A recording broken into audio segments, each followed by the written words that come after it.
오늘 우리에게 주신 하나님의 말씀은 요한계시록 12장 10절에서 17절까지의 말씀입니다.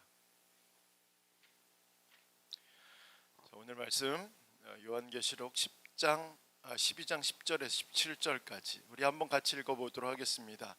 내가 또 들으니 하늘에 큰 음성이 있어 이르되 이제 우리 하나님의 구원과 능력과 나라와 또 그의 그리스도의 권세가 나타났으니 우리 형제들을 참소하던 자 곧 우리 하나님 앞에서 밤낮 참소하던 자가 쫓겨났고 또 우리 형제들의 어린 양의 피와 자기들이 증언하는 말씀으로 그를 이겼으니 그들은 죽기까지 자기들의 생명을 아끼지 아니하였도다.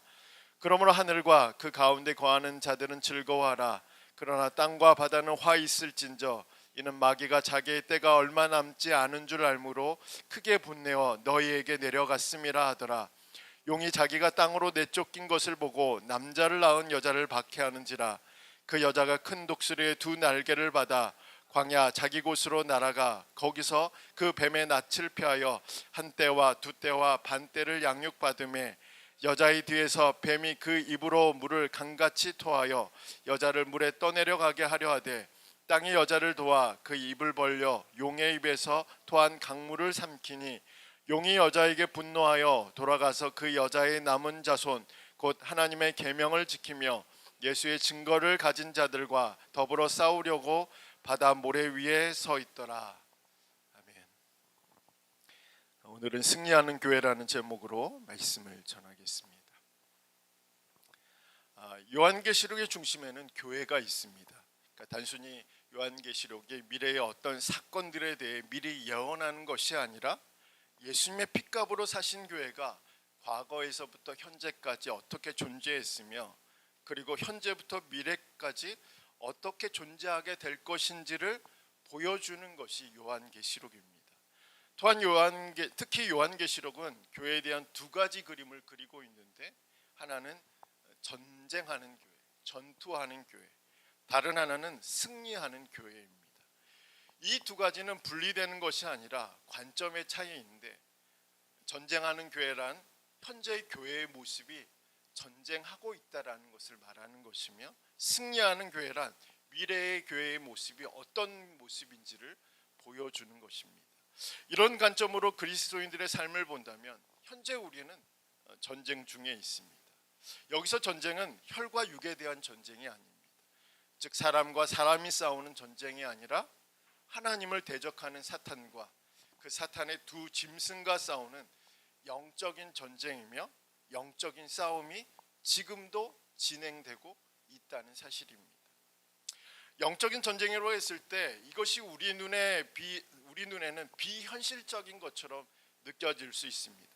하지만 12장과 13장의 말씀을 보면 그것이 얼마나 현실적인 싸움인지 그리고 그것이 얼마나 치열한 싸움인지를 볼 수 있을 뿐만 아니라 그리고 14장의 말씀을 통해서 그 싸움과 전쟁 후에 얻게 될 승리가 얼마나 값지고 영광스러운지를 우리가 볼 수 있습니다. 오늘은 12장과 13장의 말씀을 통해서 우리가 전쟁에서 승리하는 비결이 무엇인지를 한번 살펴보도록 하겠습니다.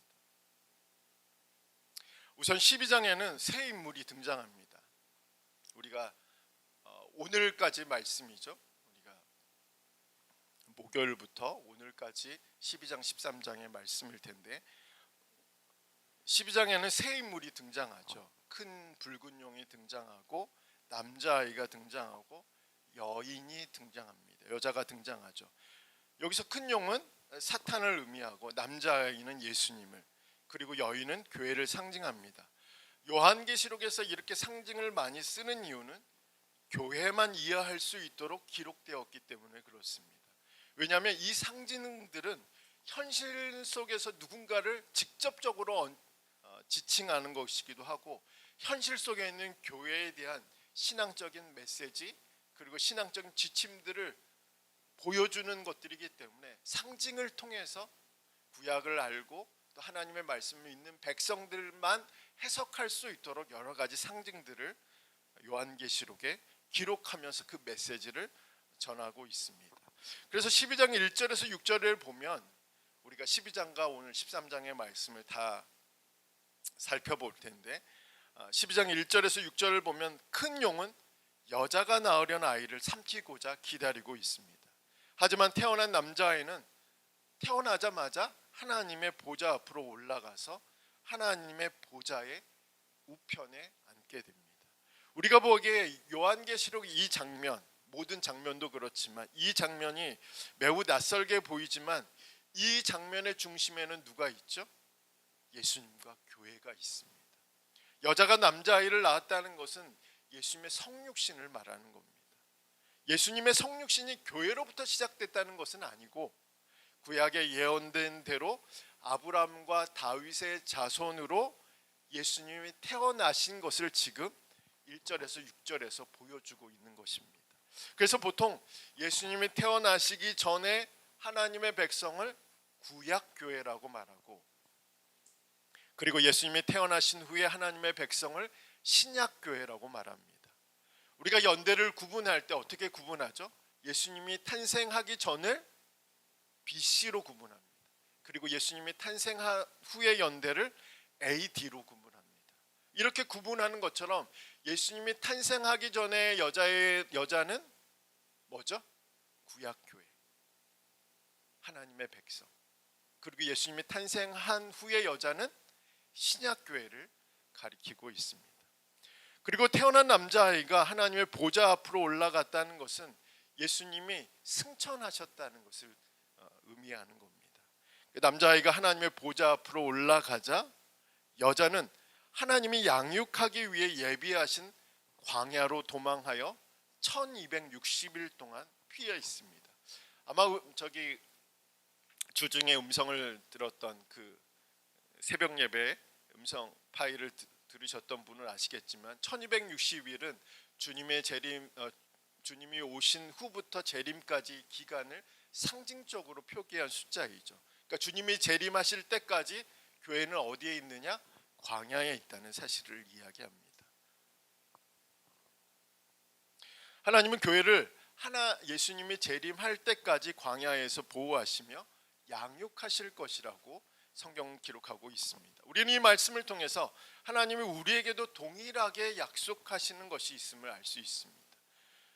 즉 저와 여러분을 광야로 보내시고 광야로 걷게 하시는 이유는 하나님의 방법이라는, 우리를 보호하시기 위한 방법, 그리고 우리를 성장시키기 위한 하나님의 양육 과정이라는 것을 알 수 있습니다.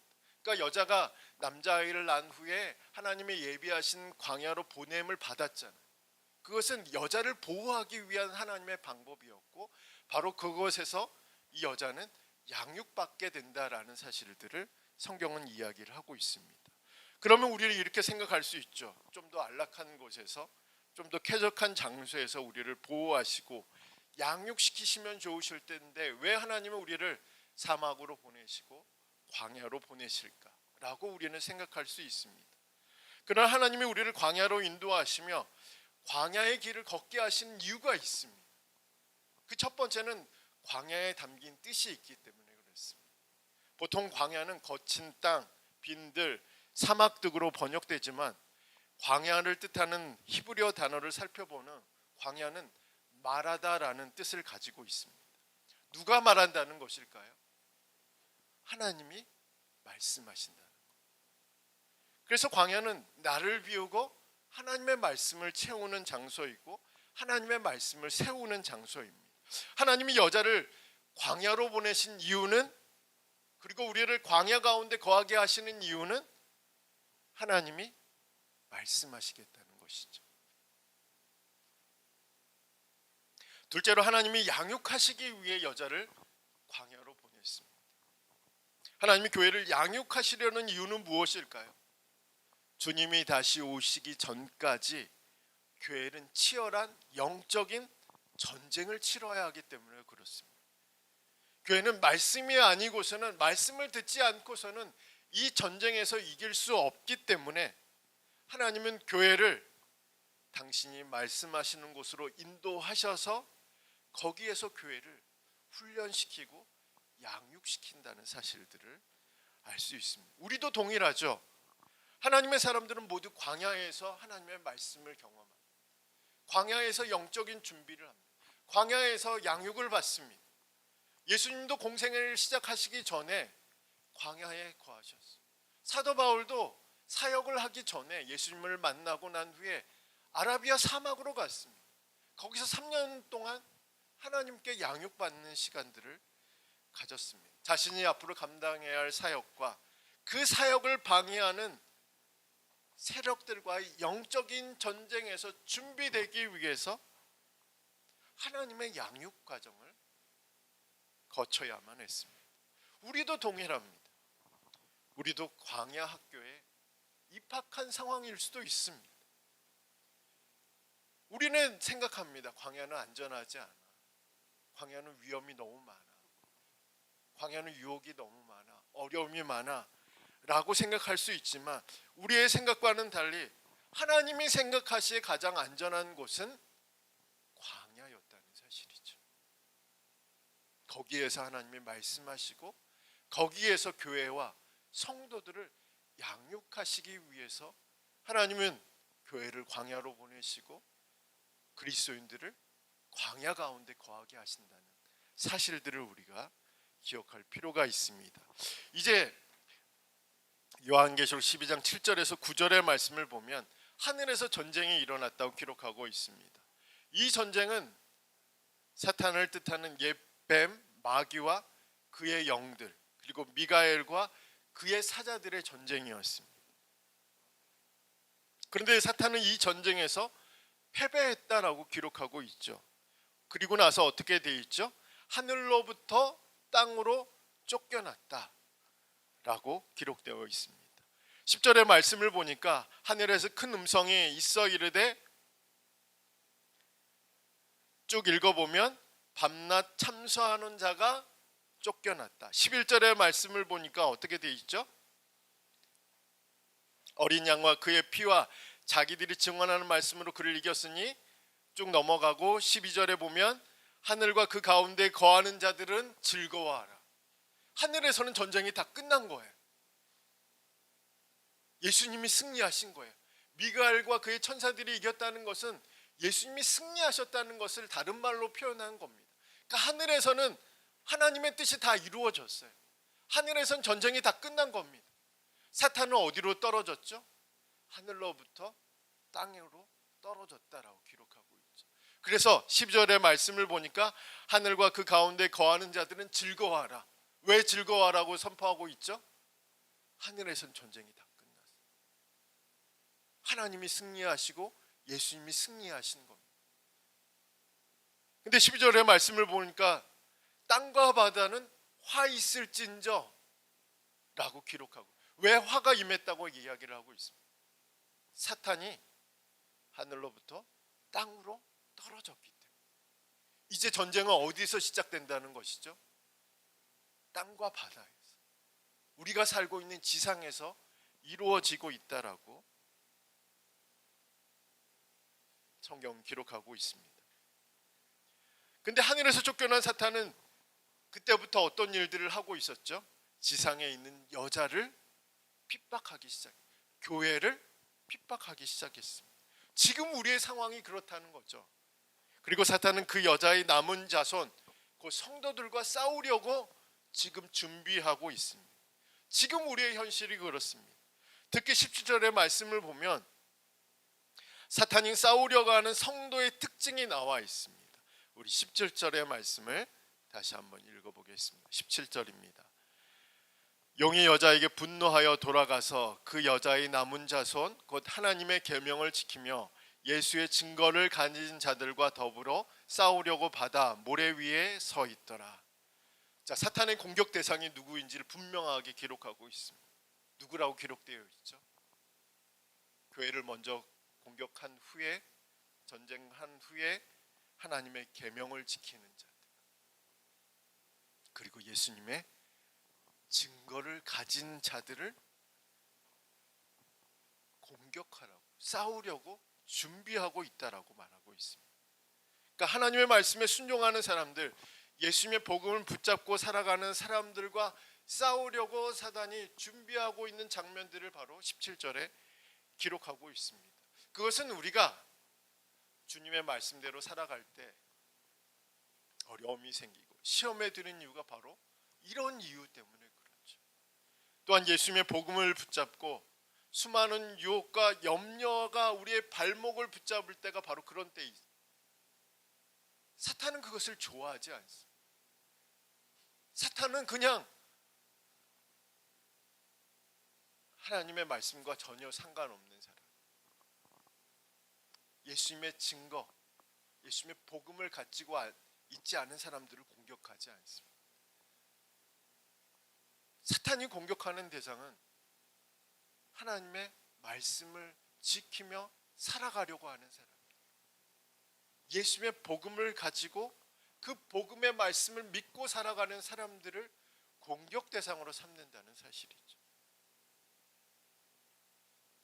왜냐하면 사탄은 그것을 좋아하지 않기 때문에, 그것을 싫어하기 때문에 그렇습니다. 이게 바로 12장의 끝이죠. 더 나아가서 사탄은 여기서 끝나지 않습니다. 계명을 지키는 자들을 공격하기 위해서, 싸우기 위해서 치열한 공격을 퍼부을 뿐만 아니라 예수님의 증거를 가진 자들을 그냥 두지 않습니다. 그런데 12장이 이렇게 끝나면 좋은데 13장에는 사탄이 동역자들을 불러와요. 대리자들을 불러옵니다. 여기까지만 보더라도 교회와 신실한 성도가 마주한 상황은 매우 어려운 상황이라는 거죠. 그래서 우리가 13장의 말씀을 들어가기 전에 우리가 반드시 기억해야 하는 단어가 있습니다. 보좌라는 단어이죠. 하나님의 보좌를 기억하는 거죠. 그리고 그 보좌에 앉으신 하나님을 기억하는 겁니다. 보좌는 하나님이 온 세상을 창조하시며 통치하시는 왕이심을 나타내는 단어입니다. 그래서 계시록에서만 총 48회가 기록되어 있습니다. 왜 이렇게 많이 기록했을까요? 보좌에 앉으신 하나님을 잊지 말라는 거예요. 온 세상을 창조하시고 통치하시는 하나님의 통치, 하나님의 통제를 벗어난 일은 세상에 일어나지 않고, 교인들에게 일어나지 않고, 교회 안에 일어나지 않는다는 것을 이야기합니다. 그러니까 사단이 아무리 공격을 하고 모든 방법, 모든 수단, 모든 것을 다 동원해도 그 모든 것은 누구의 통제 아래에 있다? 하나님의 통제 아래. 하나님의 능력을 벗어나는 일들은 우리에게 일어날 수 없다는 것을 기억하라는 그 의미로 이 보좌라는 단어를 계시록에만 48회를 기록했다는 사실이죠. 그것이 영적인 전쟁이든 우리가 경험하는 광야이든 하나님이 자신의 백성들을 보호하시며 돌보신다는 것을 잊지 말라는 것입니다. 아멘이시죠? 이제 13장을 간단히 살펴보면 따라오실만 하시죠? 13장은 사탄이 그냥 교회를 공격하지 않고 성도들을 그냥 공격하지 않습니다. 두 짐승을 불러옵니다. 대리자들을 불러오는 거죠. 그래서 1절부터 10절까지의 말씀을 보면 바다에서 나온 짐승이 나옵니다. 우리 성경을 한번 펴보시죠. 우리 요한계시록 13장의 말씀. 그래서 1절부터 10절까지의 말씀은 바다에서 나온 짐승이 나오고 11절부터 18절까지는 땅에서 올라온 짐승이 나옵니다. 우리가 어제 오늘 묵상하는 말씀이기 때문에 13장의 말씀이 아마 기억하실 거라고 생각하고요. 바다에서 나온 짐승은 용의 모습과 흡사합니다. 이것은 용과 바다에서 나온 짐승이 성부 하나님과 성자 예수님을 거짓으로 모방하고 있다는 사실들을 말하는 것입니다. 그러니까 용이 성부 하나님을 거짓으로 모방하고 있고 바다에서 나온 짐승은 성자 예수님, 예수님을 거짓으로 모방하고 있음을 알 수 있습니다. 더구나 1절에서 10절까지의 말씀을 살펴보면 바다에서 나온 짐승은 자신이 예수님처럼 보이려고 한다는 사실들을 알 수 있습니다. 우리 13장 펴셨죠? 한번 1절부터 보면 예수님처럼 많은 왕관을 쓰고 있는 짐승의 모습을 기록하고 있죠. 2절의 말씀을 보면 예수님이 성부 하나님으로부터 능력과 보좌와 큰 권세를 받은 것처럼 짐승도 용으로부터 똑같이 받습니다. 3절의 말씀을 보면 예수님이 죽음에서 부활하신 것처럼 짐승도 상하여 죽게 된 상태에서 다시 살아납니다. 4절의 말씀을 보면 성부 하나님과 예수님이 경배를 받으시는 것처럼 용과 바다에서 나온 짐승도 함께 경배를 받는 대상이 됩니다. 7절의 말씀을 보면 예수님이 짐승과 싸우는 것처럼 짐승도 성도들과 교회와 싸웁니다. 또한 같은 절에 보면 예수님이 나라와 족속과 백성과 방언을 다스리는 것처럼 짐승도 족속과 백성과 방언과 나라를 다스린다라고 기록하고 있습니다. 이 말씀들을 종합해 보면 바다에서 나온 짐승은 자신을 예수님처럼 포장하고 있는 존재임을 알 수 있습니다. 그렇다면 이 짐승의 정체는 무엇일까요? 누구를 가리키는 걸까요? 여러 가지 해석들이 많이 있지만 우리가 오늘 요한계시록의 기록 배경을 통해서 살펴보면 역사적으로 본다면 로마 제국과 로마 황제와 같은입니다. 이 사람도 그렇고 앞으로 나오는 사람들도 이런 존재들이라는 것을 이야기합니다. 그래서 로마 제국과 로마 황제와 같은 나라와 지도자들을 가리킵니다. 물론 영적으로는 적그리스도, 거짓 그리스도라고 말할 수도 있습니다. 요한계시록 기록할 당시를 우리가 살펴보면 로마 제국과 로마 황제는 황제를 신격화하는 데 앞장섰죠. 황제를 제일 처음에는 신의 아들로 높이다가 나중에는 황제를 신으로 여기고 숭배하기 이르렀습니다. 이뿐 아니라 황제 숭배 의식을 만들었고 로마 시민뿐만 아니라 로마 지배를 받는 사람들에게 황제를 신으로 고백하도록 강제하였고 황제 숭배 의식에 강제적으로 참여하도록 만들었습니다. 이 의식에 참여하지 않고 황제를 나의 주, 나의 하나님으로 고백하지 않으면 가차없이 정치범으로 반역자로 낙인을 찍었습니다. 그 주요 대상이 누구였을까요? 교회와 성도였습니다. 그래서 13장 4절에 보면 누가 능히 이 짐승과 싸우리오라는 기록, 7절의 말씀을 보면 이 짐승이 성도들과 싸워 이기게 되었다는 기록, 그리고 10절의 말씀을 보면 사로잡힐 자는 사로잡혀갈 것이요 칼에 죽을 자는 마땅히 칼에 죽을 것이라는 기록이 바로 이 짐승이 권세와 능력을 가진 로마 제국과 로마 황제와 같은 존재들, 그리고 그 존재들에 의해서 교회와 성도들이 핍박을 당하고 죽임을 당하게 될 것이라는 것을 상징을 통해서 직접적으로 언급하고 있다는 사실이죠. 그렇다면 로마 제국이 무너졌어요. 로마 황제가 사라졌으니 이제 바다에서 나온 짐승은 없어진 것일까요? 제가 좀 전에 말씀드렸던 것처럼 바다에서 나온 짐승은 주님이 다시 오시기 전까지 항상 존재한다는 사실이죠.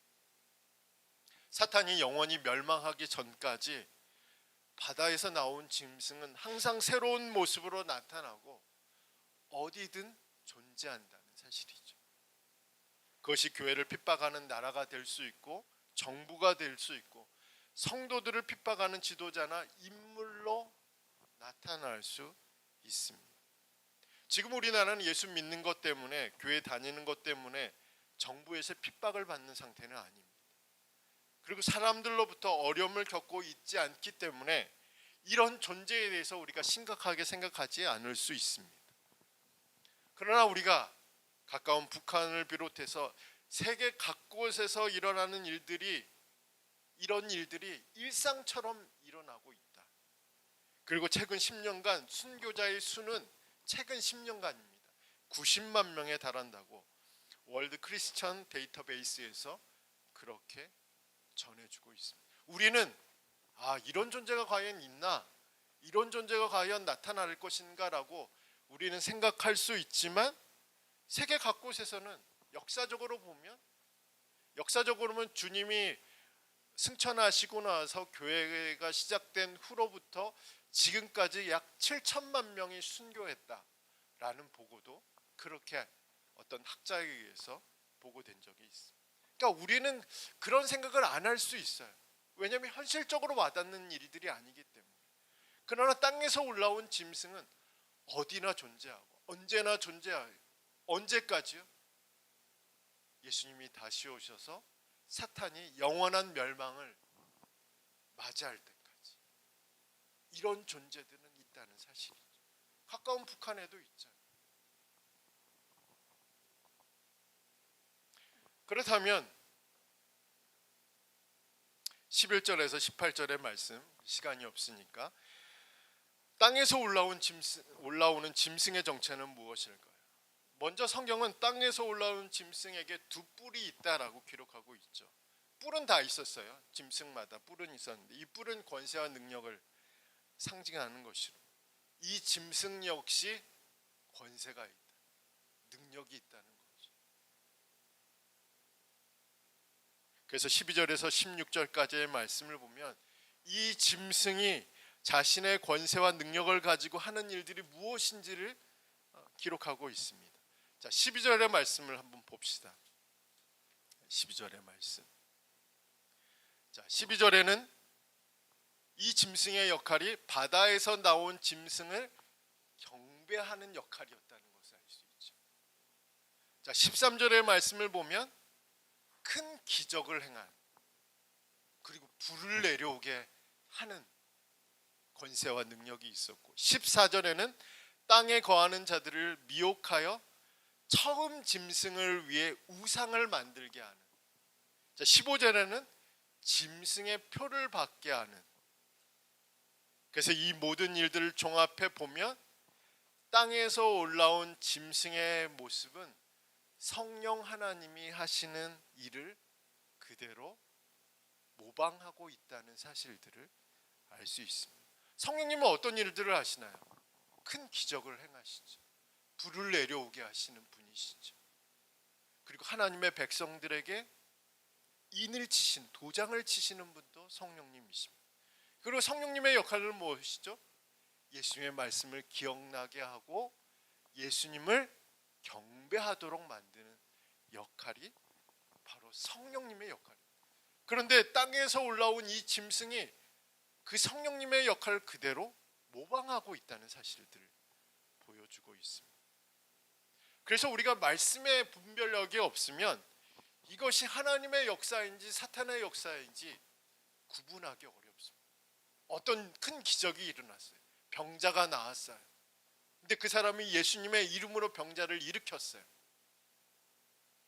그것이 하나님의 역사인지 사탄의 역사인지 어떻게 구분하실 겁니까? 구분하기 어렵잖아요. 왜냐하면 예수님의 이름으로 기도했는데 근데 교회는 안 다녀. 근데 그런 일들을 일으켜요. 그럼 어떻게 하시겠어요? 말씀의 분별력이 없으면 구분하기 어렵다는 거예요. 그뿐이겠습니까? 진리의 성령님 안에서 깨어있지 않으면 이것이 성령의 역사인지 땅에서 올라온 짐승의 역사인지 구분하기 어렵다. 우리가 생각하기엔 기적은 기독교 안에서만 일어난다고 생각하지만 그것은 잘못된 생각이에요. 종교 비교학, 종교를 비교하는 그 학문을 연구하는 사람들의 공통적인 주장은 뭐죠? 모든 종교에서 기적이 일어나요.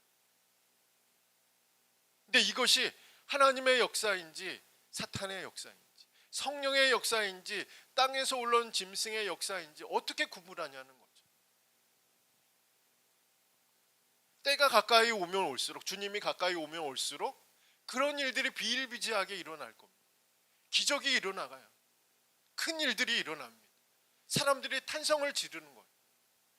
어떻게 저런 역사, 어떻게 저런 일들이 일어나는지 궁금해서 다 따라다닐 거예요. 근데 그것이 성령의 역사인지 땅에서 올라온 짐승의 역사인지 어떻게 구분할 수 있느냐라는 겁니다. 사탄도 능력이 있어요. 권세가 있어요. 힘이 있어요. 기적을 일으킬 수 있습니다.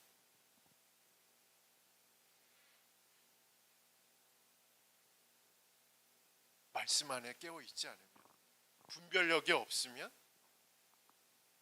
점점 더 구분하기 어려운 세상 가운데 저희들이 살아갈 수 있습니다. 그렇다면 땅에서 올라온 짐승의 정체는 무엇일까요? 거짓 선지자들입니다.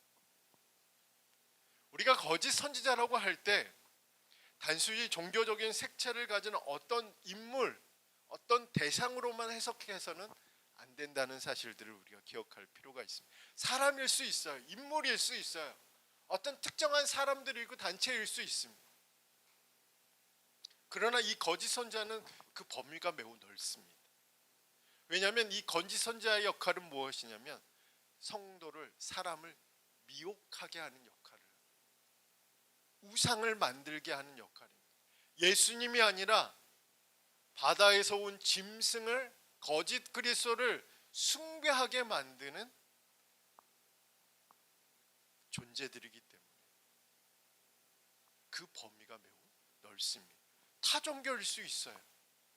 사입이나 이단일 수도 있고, 문화나 예술일 수도 있고, 학문이나 지식일 수도 있고, 과학이나 기술일 수도 있습니다.